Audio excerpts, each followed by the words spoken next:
Cash offers aren't always the easiest anymore, and here's why. Today we're going to talk about something that most sellers have not heard about yet, but it's starting to become very important, especially if you're selling your home and you are considering a cash offer. Because in 2026, new rules are being enforced that changed how certain real estate transactions are reported. And if you don't understand this, it can catch you off guard in the middle of your sale. Hi, my name is Rima Rafeh with the XP Realty here at the Rafeh Group in Santa Cruz Valley. And today I want to walk you through what's changing with cash transactions and what FinCEN reporting actually means and how this affects you as a seller, especially here in California where cash purchases and entity buyers are very common. Now, before this sounds complicated, let's simplify it. Traditionally, when a home is purchased with financing, there's already a lot of transparency built into the process. Lenders verify income, banks are involved, and there are multiple layers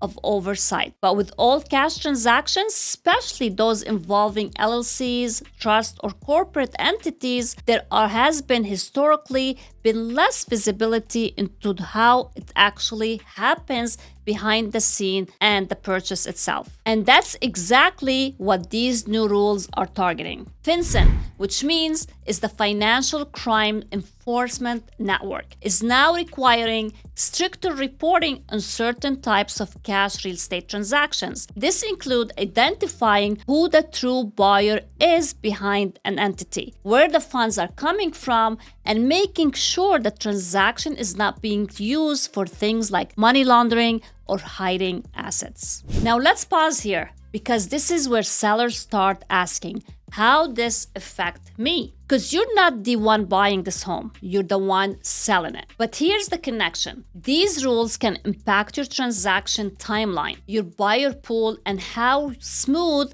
your escrow process feels. And that's why you need to understand it. Now let's talk about the type of transactions that are most affected. These rules tend to focus on all cash purchases, particularly when the buyer is not an individual but an entity that could be an LLC, a corporation, a partnership, or a trust. These types of buyers are very common in certain markets, especially investment-heavy areas, luxury segments, and places like Los Angeles where international buyers are investor activity are high. So if you are a seller and you receive a cash offer from an entity, this is where those rules may come into play. Now let's talk about what actually happens during the process. The title company or the reporting party may be required to collect additional information about the buyer. They may need a documentation verifying on ownership of the entity, identification of beneficial owners, and details about where the funds originated. This can add steps to the process that did not exist before. And here's why that matters to you. Because anything that adds steps can add time.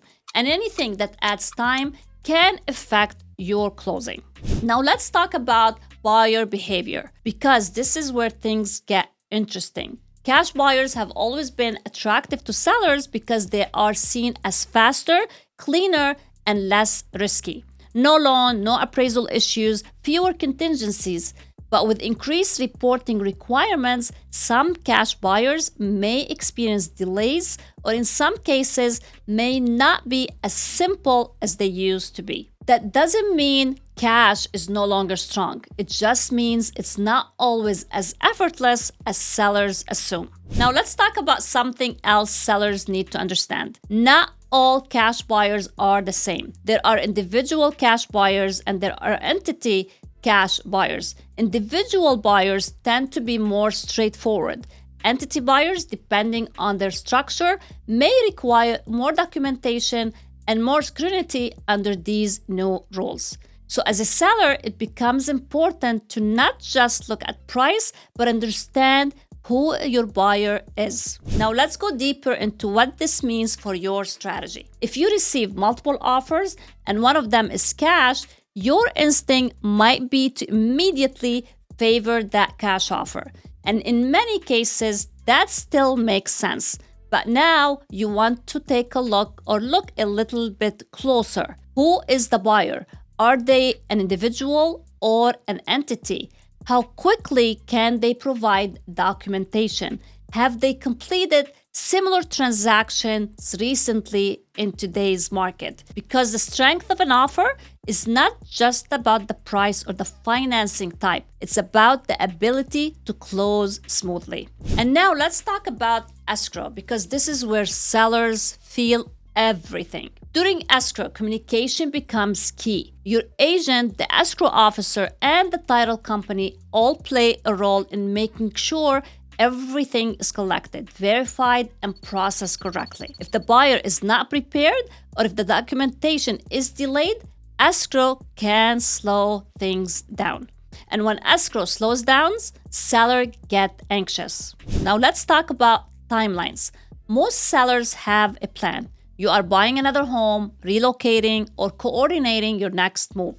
So timing matters. And when additional reporting requirements are involved, it's important to build a little flexibility. Not because something is wrong, but because the process has more layers now. Now let's talk about risk, because sellers always ask, is this risky? The answer is not necessarily. These rules are designed to create transparency, not to stop transactions, but they do require more diligence. And that means choosing the right buyer and having the right team matters more than ever. Now let's talk about something that's not being said enough: transparency. Transparency actually protects you as a seller, because when a transaction is clean, documented, and verified, the likelihood of issues after closing is reduced. You want a buyer who can perform, not just promise. And now let's zoom out. What we are seeing is not a restriction on real estate. It's an evolution towards more accountability in certain types of transactions and the markets where cash and entity buyers are common. This becomes more relevant. Now let's bring it back to you. If you're selling in 2026, here's what you should take away. Understanding your buyer. Ask the right questions. Work with a team that understands these rules, and don't assume that cash always means easy, because the strongest deal is the deal that closes, not just the deal that looks good on paper. And if you're thinking about selling and want guidance on how to evaluate offers, navigate escrow, and position your home correctly in today's market, I'd love to help.